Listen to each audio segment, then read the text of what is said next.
नमस्कार, नम्रता. आज रेसिपीमध्ये आपले खूप खूप स्वागत. तर आज आपण श्री गणेश चतुर्थी विशेष अगदी तोंडातच विरघळणारे हलवाई स्टाईल असे चुरमा लाडू कसे बनवायचे हे पाहणार आहोत. हा लाडू बनवायला फारच सोपा आहे.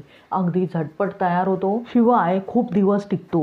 इथे दाखविल्याप्रमाणे जर तुम्ही लाडू बनवला तर अगदी परफेक्ट हलवाई स्टाईल आणि तोंडातच विरघळतो. श्री गणेशाच्या नैवेद्यासाठी तुम्ही अशा प्रकारे चुरमा लाडू बनवून त्याचा नैवेद्य श्री गणेशा चरणी अर्पण करू शकता. रेसिपी अगदी नेहमीप्रमाणे साधी, सोपी, सुटसुटीत तर आहेच. तेव्हा व्हिडिओ अगदी शेवटपर्यंत पहा आणि रेसिपी जर आवडलीच तर नम्रता आज रेसिपीला सबस्क्राईब करा. अगदी निःशुल्क आहे आणि सोबतचे बेल आयकॉनवर क्लिक करा, म्हणजे मी जे नवनवीन व्हिडिओ बनवेन त्याचे नोटिफिकेशन तुमच्यापर्यंत पोहोचेल. लाईक करा आणि आपल्या मित्रमैत्रिणींना शेअर करा.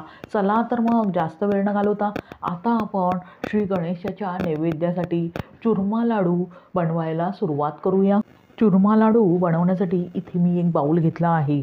आता त्यामध्ये आपण 2 वाट्या जाडसर गव्हाचे पीठ घालूया. इथे मी गहू अगदी जाडसर असे गिरणीवरून दळून आणले आहेत.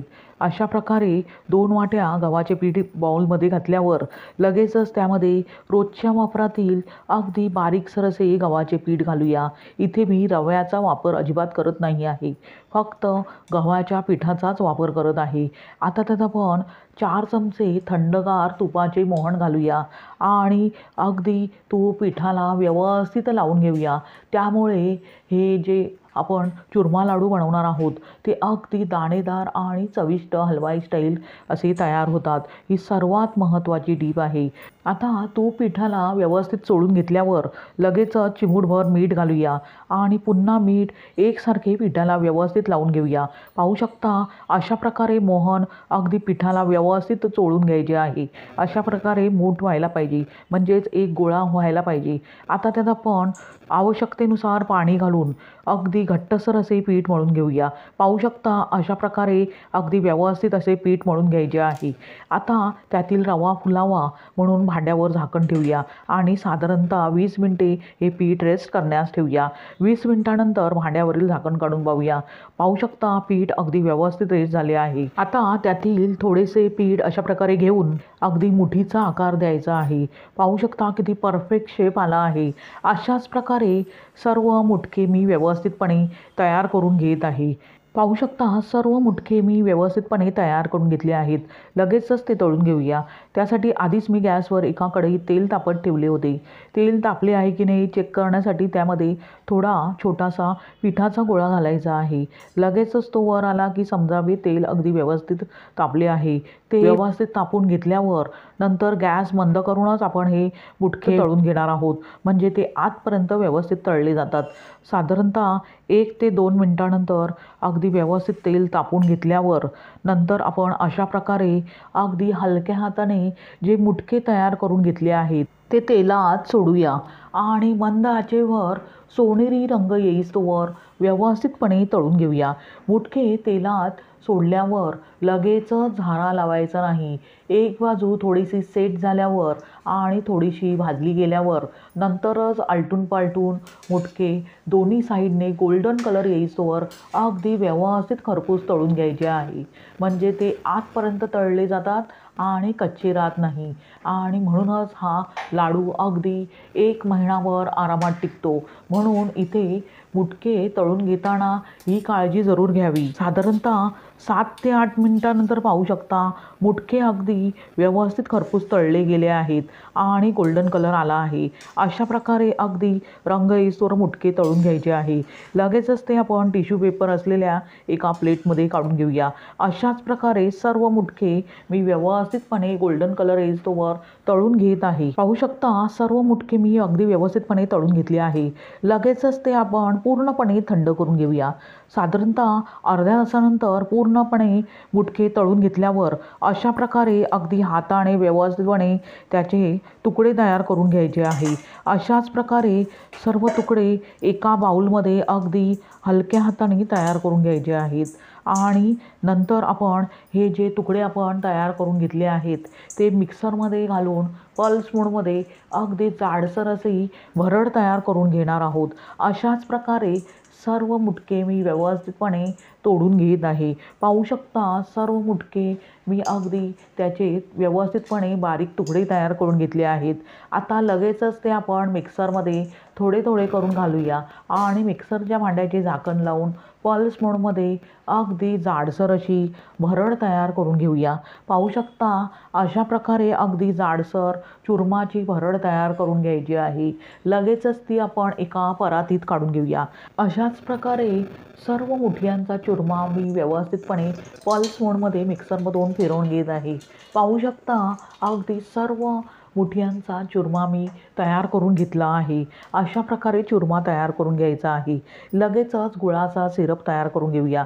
इथे गूळ फक्त वितळवून घ्यायचा आहे। त्यासाठी आधीच मी एक जाड बुडाची कढई गॅसवर गरम करत ठेवली होती।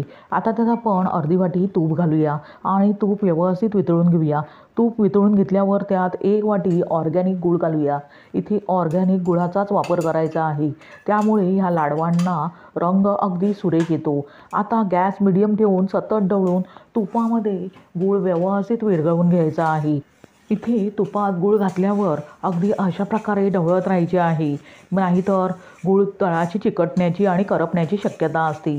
साधारणतः 2 ते 3 मिनिटांनंतर पाहू शकता गूळ तुपात अगदी व्यवस्थितपणे विरघळला आहे। इतपतच आपल्याला गूळ तुपात विरघळून घ्यायचा आहे। लगेचच गॅस बंद करूया आणि हे गुळाचे मिश्रण आपण जो चुरमा तयार करून घेतला होता त्यामध्ये अशा प्रकारे ओतूया। गूळ फारच गरम आहे, त्यामुळे हात सांभाळून गुळाचा सिरप आपण चुरमात अशा प्रकारे ओतूया। त्यानंतर गुळाचा सिरप अशा प्रकारे कलत्याने चुरम्यामध्ये व्यवस्थित एकजीव करून घेऊया। मिश्रण फारच गरम आहे, त्यामुळे कलत्याचा वापर मी करत आहे। जेव्हा हाताला सोसेल इतपत होईल तेव्हा मिश्रण अगदी हाताने व्यवस्थित एकजीव करून घेणार आहे। पाहू शकता मिश्रण अगदी व्यवस्थित मी एकजीव करून घेतले आहे। अशा प्रकारे गुळाचा सिरप चुरम्यामध्ये व्यवस्थित एकजीव करून घ्यायचा आहे। आता त्याला आपण एक एक करून जिन्नस ॲड करूया। त्यामध्ये प्रथम आपण तुपात व्यवस्थित परतून घेतलेली काजू, बदाम आणि पिस्त्याची भरड घालूया। इथे मी ड्रायफ्रूट्स तुपामध्ये व्यवस्थित परतून घेतले आहेत, त्यामुळे क्रंची टेस्ट या लाडवामध्ये येते। आता त्यात आपण 1 चमचा वेलची जायफळ पूड घालूया आणि प्रथम हे मिश्रण कलत्याने व्यवस्थित एकजीव करून घेऊया। त्यानंतर आपण थोडेसे मिश्रण थंड करून घेतल्यावर हाताचा वापर करून लाडू वळून घेणार आहोत। साधारणतः 2 ते 3 मिनिटांनंतर मिश्रण अगदी कोमटसर असे झाल्यावर लगेचच आपण लाडू वळायला घेऊया। पाहू शकता किती परफेक्ट लाडवाचे मिश्रण तयार झाले आहे। लगेचच लाडू वळून घेऊया। तुम्ही हव्या त्या साईजमध्ये लाडू वळून घेऊ शकता। इथे मी मीडियम साईजचे लाडू वळून घेत आहे।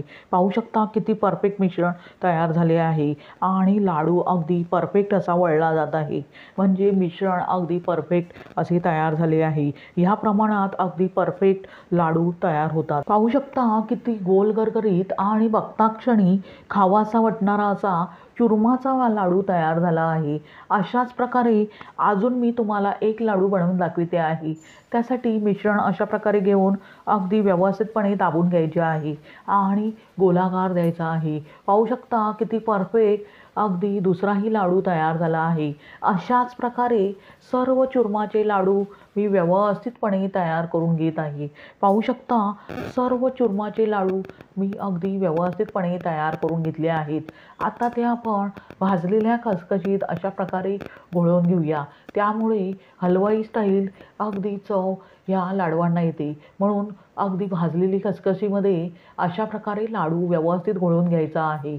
पाहू शकता किती परफेक्ट अगदी हलवाई स्टाईल असा चुरमा लाडू तयार झाला आहे। अशाच प्रकारे सर्व लाडू मी खसखशीमध्ये व्यवस्थितपणे घोळवून घेत आहे। अशा प्रकारे तयार झाला गोल गरगरीत बघता क्षणी खावासा वाटणारा आणि तोंडातच विरघळणारा असा चुरमा लाडू तुम्ही अशाच प्रकारे येणाऱ्या गणेश चतुर्थीला श्री गणेशाच्या नैवेद्यासाठी अशा प्रकारे चुरमा लाडू बनवून पहा आणि त्याचा नैवेद्य श्री गणेशाचरणी अर्पण करा आणि नंतर त्याचा आस्वाद घ्या। तुम्हाला ही रेसिपी कशी वाटली ते कमेंट करून सांगा आणि रेसिपी जर आवडलीच तर नम्रता आज रेसिपीला सबस्क्राईब करा अगदी निःशुल्क आहे आणि सोबतचे बेल आयकॉनवर क्लिक करा, म्हणजे मी जे नवनवीन व्हिडिओ बनवेन त्याचे नोटिफिकेशन तुमच्यापर्यंत पोहोचेल.